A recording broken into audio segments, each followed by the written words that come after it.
Ceux qui nous adossent, on va dire, une couleur politique, ce sont peut-être forcément ceux qui ont ce problème avec l'autorité. Parce que peut-être que le parti politique qui est au pouvoir ne leur convient pas, donc du coup forcément ils vont dire que c'est à la botte des politiques. Mais le policier en lui-même, le policier de lambda, n'a que faire de cela.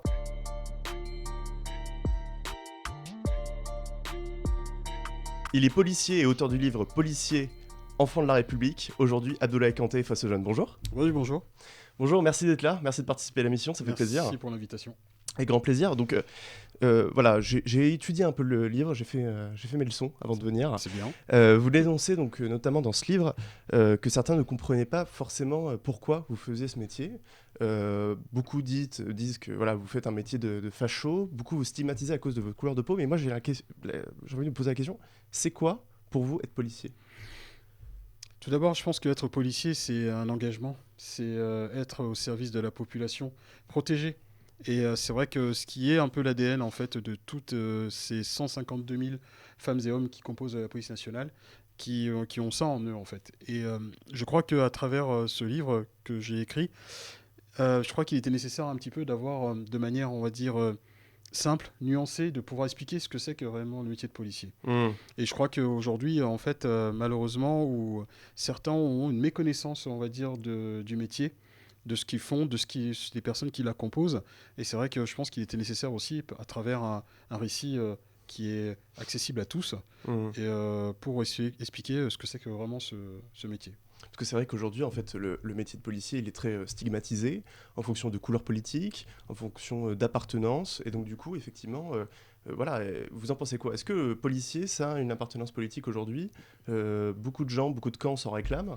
Mais finalement, en fait, c'est juste au service des citoyens. Bah, c'est en fait la police nationale, les policiers, c'est le service public. Le service public n'a pas de couleur politique, selon moi. Pour moi, il n'y a pas de couleur politique quand vous servez le public. Vous servez n'importe quel public, peu importe sa couleur de peau, son origine, et son sexe, etc. Donc, ceux qui, je pense, voilà, nous adossent, on va dire, une couleur politique, ce sont peut-être forcément ceux qui ont ce problème avec l'autorité.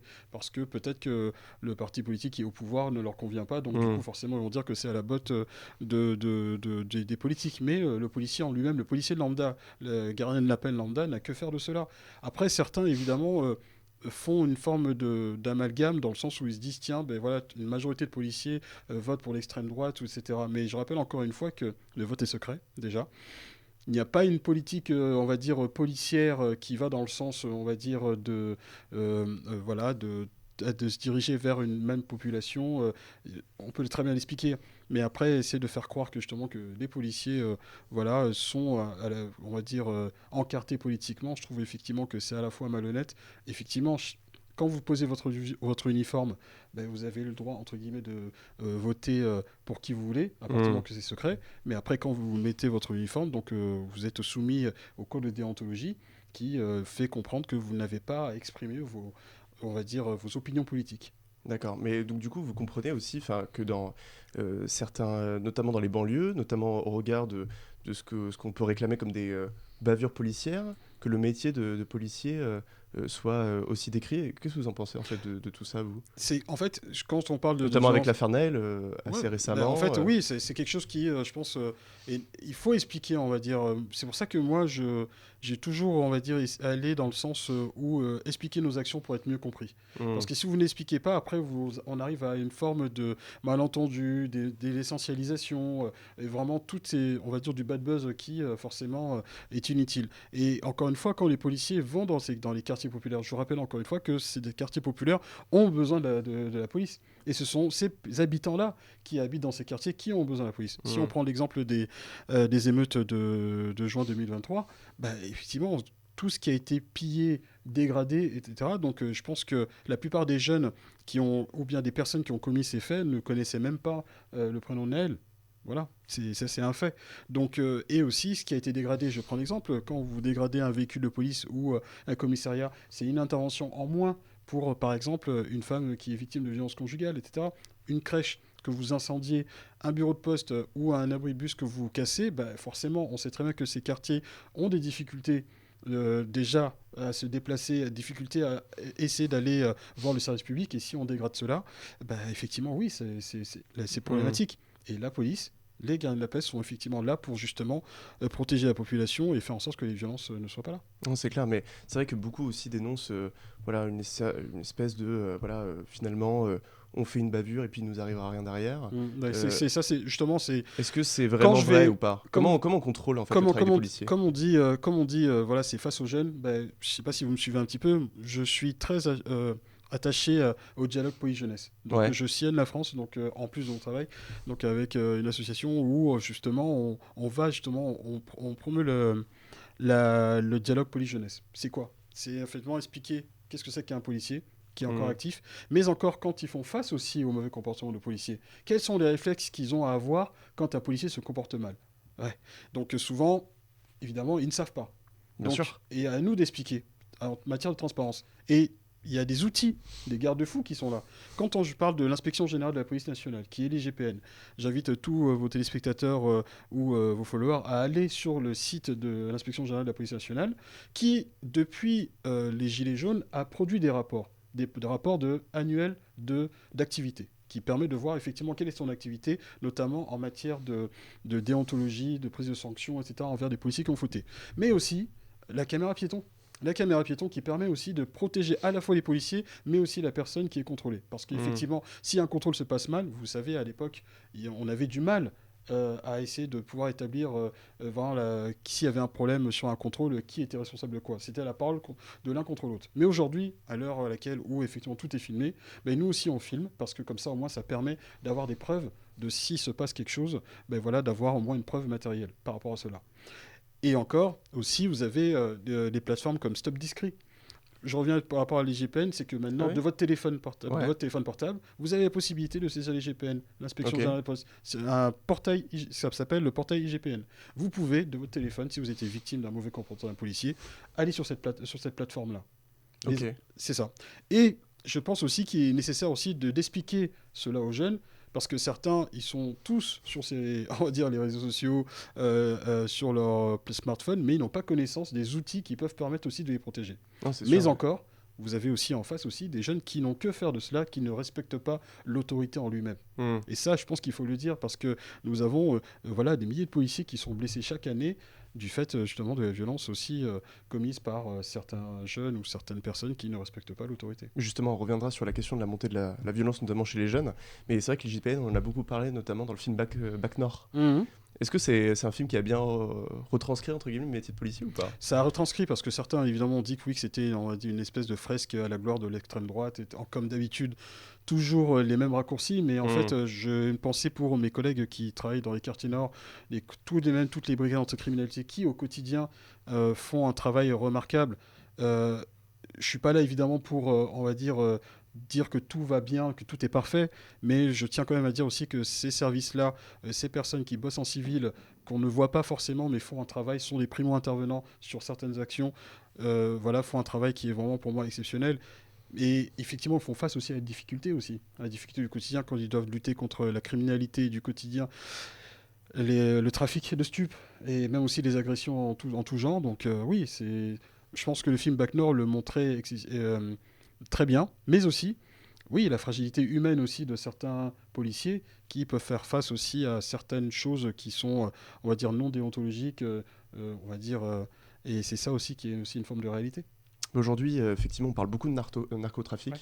Est-ce que, par exemple, la police, aujourd'hui, d'après vous, est suffisamment armée, c'est le cas de le dire, contre justement la problématique du narcotrafic? C'est un problème de société, en fait, le narcotrafic. D'accord. Ça, c'est une réalité aujourd'hui, c'est que la police ne pourra pas tout régler. C'est-à-dire qu'il faut qu'il y ait, on va dire, à la fois un triptyque qui est la prévention, la police et la justice.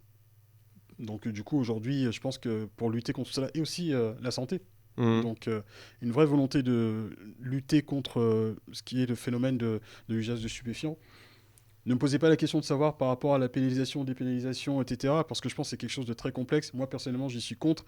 Mais aujourd'hui, il faut que nos jeunes puissent comprendre que quand ils usent ou bien ils font usage d'un produit stupéfiant, il n'y a rien de récréatif et que ça peut être dangereux pour eux-mêmes, pour autrui, juste au niveau déjà de la question de la santé mentale. Déjà.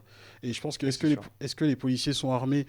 Ils essaient de s'armer parce que face aussi à un phénomène qui grandit, c'est une pieuvre. C'est quelque chose d'énorme, le narcotrafic, et pour lutter contre cela, donc effectivement, c'est à la fois avoir les moyens matériels, mais aussi les outils juridiques aussi pour pouvoir lutter efficacement contre cela. Mais au-delà de ça aussi, la prévention déjà dès l'école. D'accord. Comment on peut... La prévention dès l'école, effectivement, ça commence dès le plus jeune âge. Donc que l'éducation nationale vraiment soit sensible à cela, justement en acceptant que des personnels extérieurs, que ce soit la police ou gendarmerie, ou qui viennent justement faire cette prévention, expliquer, on va dire, les méfaits, les dangers de la drogue, de cela, mais aussi derrière aussi on a un système de santé qui puisse aussi bien prendre en charge aussi, parce qu'il y a aussi certains, quand ils font usage de produits stupéfiants, sont malades aussi. Je ne criminalise pas tout non plus, mais aussi qu'il y a aussi des personnes qui sont malades, mais aussi ceux qui font ça aussi au niveau récréatif, parce qu'ils peuvent être des dangers, par exemple sur la route, et qui peuvent tuer les gens. Tout à fait. Et ça, oui, effectivement, donc ils participent aussi au financement de certaines organisations criminelles et aussi du terrorisme. C'est vrai que aussi on observe, et là c'est là où je vais refaire le lien avec la question précédente, c'est que on observe une montée de la violence dans notre société. Alors c'est peut-être accentué par les faits divers qu'on entend à longueur de journée. Est-ce que c'est déjà le cas? Première question.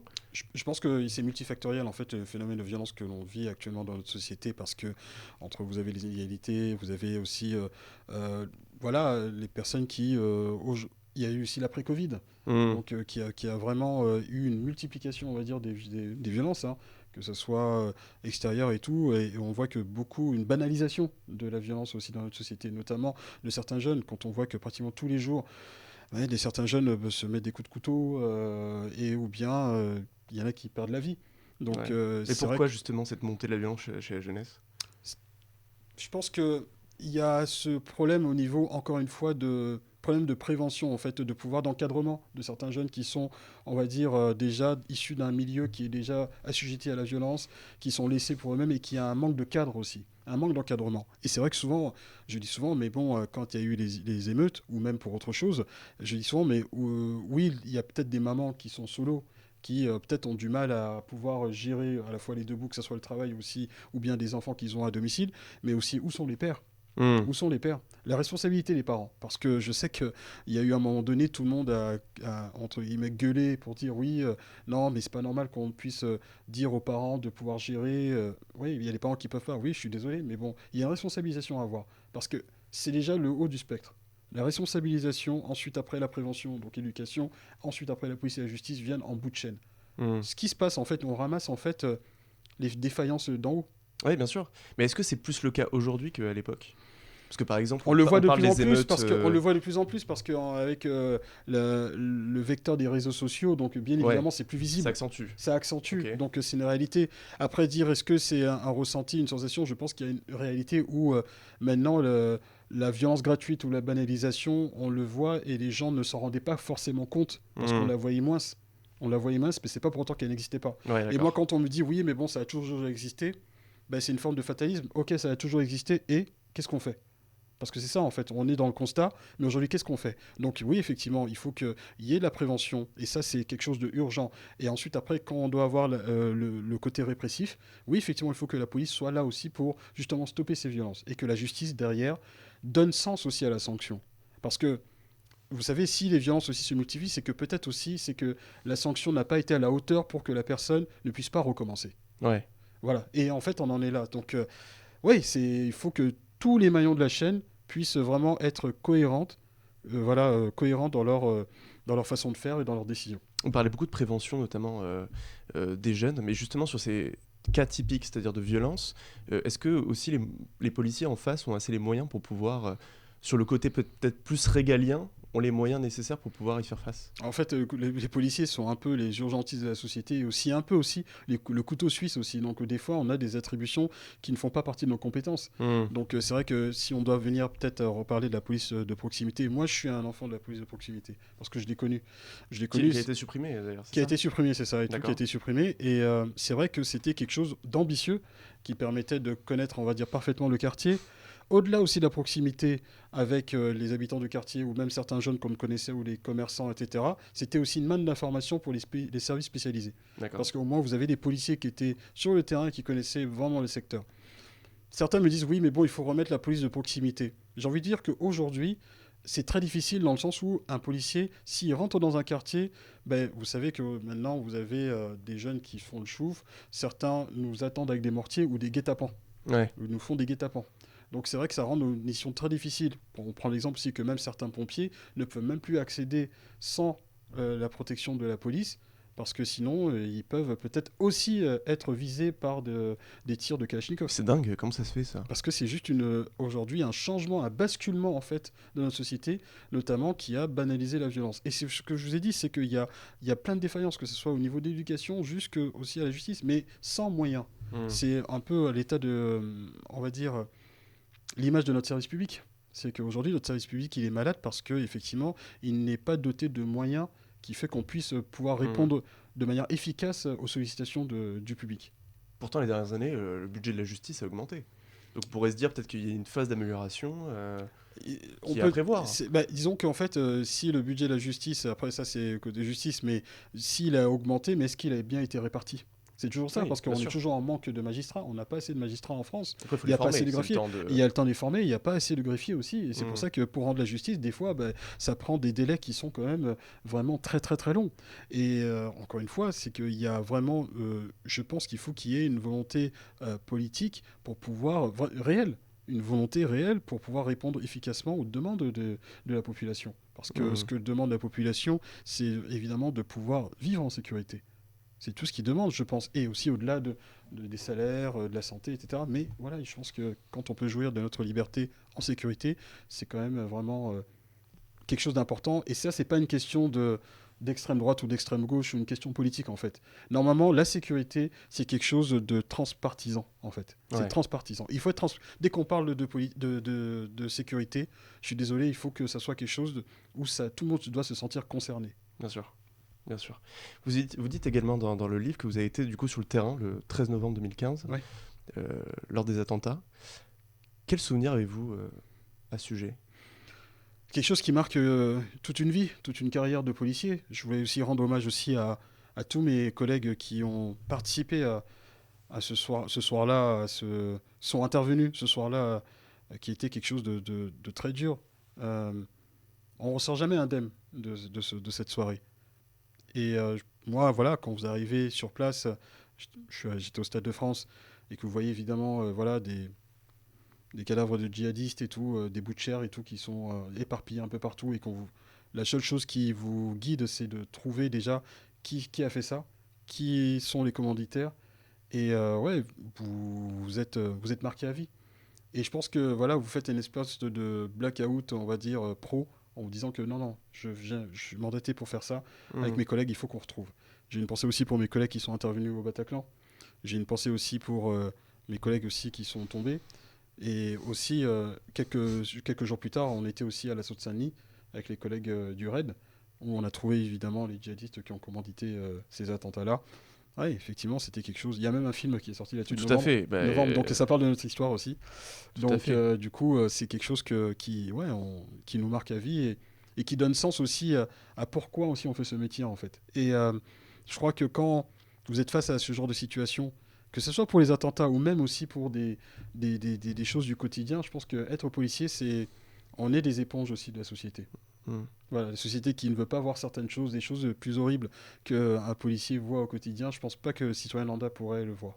Et après ce choc, comment on arrive à passer à autre chose? Qu'est-ce qui se passe dans votre tête le 14 novembre?